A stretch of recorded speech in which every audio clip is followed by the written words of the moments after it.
future máa ń ṣẹlẹ̀ àwọn tí wọ́n lost the spouse wọn kọ́ tẹ́ pé bóyá ọkọ wọn kú àbí bóyá nǹkan kan ṣẹlẹ̀ tí ìrìn àjò yẹn ò work out fún wọn ẹni ó bá fẹ́ dúró tó bá lóore ọ̀fẹ́ rẹ̀ kódà gan ṣebí ó níbì kan tí ìwé mọ́ ti sọ pé tí Paul ti ní ó tiẹ̀ wù òun kí gbogbo èèyàn dàbí òun gan pé ṣùgbọ́n ẹni tí ò bá ní gift of celibacy kó lọ rèé fẹ́ ìyàwó tàbí kó lọ rèé fi ọkọ so a rí wípé ẹni tó bá fẹ́ dóoko even tó bá tiẹ̀ mọ̀ wípé ó ti dàgbà gan tó ti pé 60 and above or even more than that you can also seek you can have relationship you can remarry if that is what you desire everybody desire good thing ṣùgbọ́n ẹ má máa rí àwọn tó yẹ pé single ni wọ́n àbí àwọn tí wọ́n decide pé àwọn ò fẹ́ ní ọkọ mọ́ bíi second hand citizen no they are not because God has given everyone grace according to his own ability so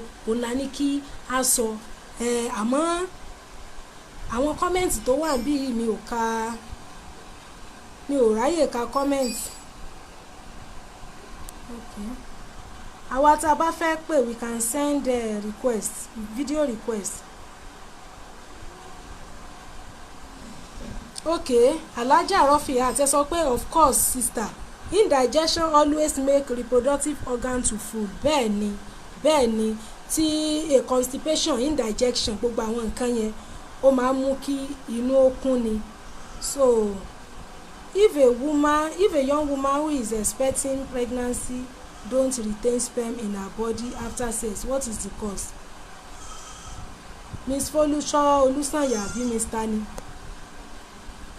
ṣé ẹ rí ọ̀rọ̀ yìí àti sọ́rí àwọn obìnrin tó yẹ pé tó ń bá dókó tán tó máa ti dìde sperm máa dà á lẹ̀lẹ̀ it is the law of gravity no don't forget that sperm cell is liquid so when a woman stands up there is all the tendency that some of it spills out àmọ́ àwọn tó spill out yẹn kọ́ ni yóò fún obìnrin ní oyún táìmù tí copulation ń ṣẹlẹ̀ after the ejaculation the one that will migrate that will go to where fertilization will take place that one has gone ìyẹn ti lọ gbogbo èyí tó dà lẹ́yìn èrò ẹ̀pà ni ìyẹn ò ní kóbìnrin yẹn máa lóyún just that if you are feeling uncomfortable you can see doctor but obìnrin dìde sperm dànù lára ẹ̀ yìí kì í ṣe ní tó dànù yẹn ni ò bá fún un lọ́mọ because èyí tó ti dànù yẹn gan ó ti rí light there is a temperature at which sperm cell will become inactive there is a temperature tó máa wà inactive tí ò ní lè fertilize mọ́ torí ẹ̀ Ọlọ́run ti ṣiṣẹ́ àṣepé as at the time of fertilization the man's organ will be inside immediately there is ejaculation don't forget millions of sperm ló máa wá ẹyọ kan ṣoṣo náà ló máa fertilize ẹyin èyí tó fẹ́ fertilize yẹn ti lọ so tí Ọlọ́run bá ní copulation yẹn inú ẹ̀ ló ń ti fẹ́ gbọ́ àdúrà wọn tí ó fún obìnrin lóyún ti lọ bí tó yẹ kó lọ èyí tó dànù yẹn ẹ̀ nídìí láti worry much about it ṣóyé wa.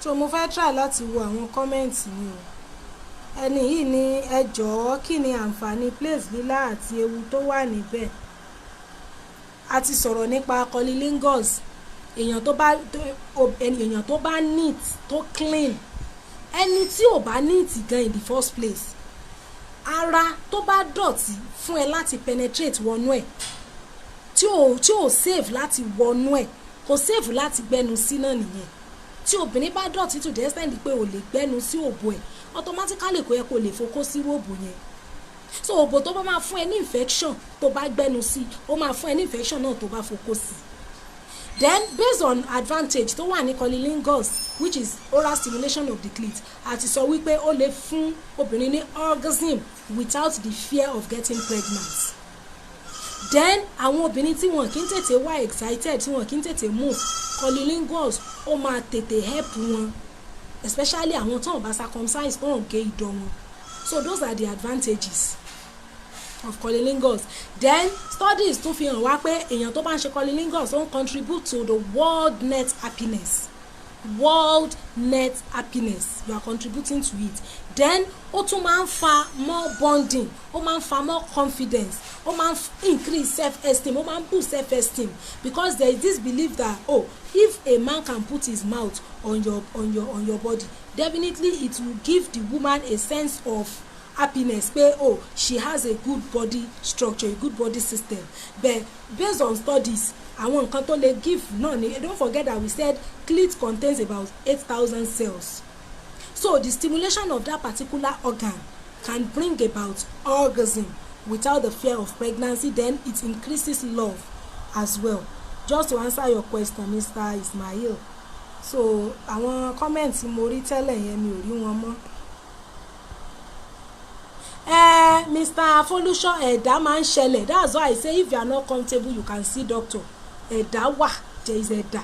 Tó máa ní obìnrin dìde sperm dànù lára ẹ̀, ó wà. But well, it might be spiritual, I don't know, but you can see doctor if you are not comfortable with it. Show you what.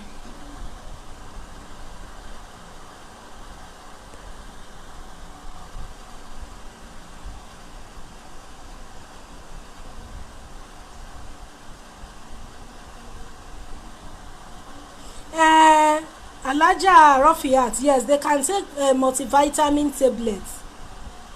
Yes, they can take multivitamin. Àwọn oògùn tí mò ń sọ ń gbà yẹn pé kán máa lò ó ní àwọn oògùn tí àwọn ọkùnrin míì máa ń lò tó máa ń increase the strength wọn, whereby ó lè cause damage, ó lè damage ara wọn. If at all you want to take anything, let it be herbal. Ẹ̀bẹ̀ mọ̀ jẹ́ ká gbàgbé pé arúgbó làwọn ní show yìí wà fún. Àwọn arúgbó ní show yìí wà fún. Kì í ṣe àwọn tán yọǹgì, arúgbó là ń sọ, ṣóyé wa. So there is an extent to which an aged man or an aged woman can want to stimulate him or herself. Even ọmọdé gan, obìnrin ọmọdé, ọkùnrin ọmọdé, the problem ta ní nínú world is because of original sin.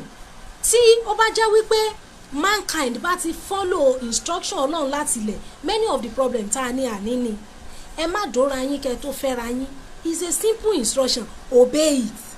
Bẹ́ẹ̀ ni tó ti ní experience lóríṣiríṣi tó wá ẹ̀ṣẹ̀ lọ marry, ó máa compare and contrast ni. Yàtọ̀ fún ẹni tó yẹ pé bóyá ó lost ọkọ ẹ̀ ó wá rí marry, àbí bóyá ó ti marry tẹ́lẹ̀ nǹkan kan wá ṣẹlẹ̀, ọ̀tọ̀ nìyẹn. Bẹ́ẹ̀ ni tó yẹ pé kò marry rí, nǹkan tó ò bá ṣe rí, tó bá débẹ̀ nǹkan bá ṣe fún ẹ náà ló máa dá lójú ẹ̀, ṣóyé wa. So nígbà míì previous experiences ó lè fa wàhálà yẹn. Then bí Ọlọ́run bá ṣe fún oníkálùkù ní agbára sí, òun ló ṣì lè ṣe sí. Ẹ rí wípé lọ́jọ́ tá a gbé bàbá Ọ̀yọ́ Model wá, wọ́n sọ fún wa pé àwọn tí agbára wọn bá ti wà báyìí tó yẹ pé 2 ní agbára wọn, àwọn ò lè extend ẹ̀ sí 3 àbí 4. Ẹni tágbára ẹ̀ jẹ́ 2 tó wá drop sí 1 àbí 0.5, àwọn lè tọ́jú ẹ̀ káwọn treat ẹ̀ kó padà sí 2 rẹ̀ padà. But kò lè increase more than 2 because ability tọ́nà ń fún un nìyẹn. That is why oníkálùkù, you must be able to accept your partner the way God has made him or her. Bí Ọlọ́run ṣe dá nìyẹn. Tó bá jẹ́ obìnrin tó ti lọ́kọ, ní tí ọkọ rẹ̀ bá ṣe fún ẹ, bọ́lọ́run ṣe dá nìyẹn. Má wá alternative káàkiri. Tí ò bá súnmọ́ ẹ, tí ò fọwọ́ kẹ́, is a different thing. Èèyàn lè wò pé bóyá kò fẹ́ràn ẹ̀ mọ́ ní ọ̀tọ̀ nìyẹn. But somebody that is coming to you according to his ability, you don't need anywhere to go and look elsewhere. Tó bá sì jẹ́ obìnrin náà ní agbára, ibi tí agbára obìnrin bá ká ni. So mi ìfẹ́ ká dá ìgírẹ́sì àwọn arúgbó ni wọ́n ní ètò ìrọ̀lẹ́ yìí. Ẹ̀yin arúgbó tẹ́ bá lárúgbó nílé, ẹ fi prógráàmù ìránṣẹ́ sí wọn kí wọ́n dóko. Àìdóko lè máa mú káwọn arúgbó mi mọ̀ tọ̀ sára, ní wọ́n mú káwọn arúgbó mi jókòó kídi wọ́n rin. Àìdóko ni because pelvic wọn ti weak, bladder wọn náà ti weak. Tán bá dóko, bladder wọn máa strong, bladder wọn á lè retain ìtọ̀, pelvic wọn náà máa strong, vaginal wall wọn máa gba agbára, ó máa receive power. Ṣóyé wa. Nǹkan tí à ń sọ nìyẹn.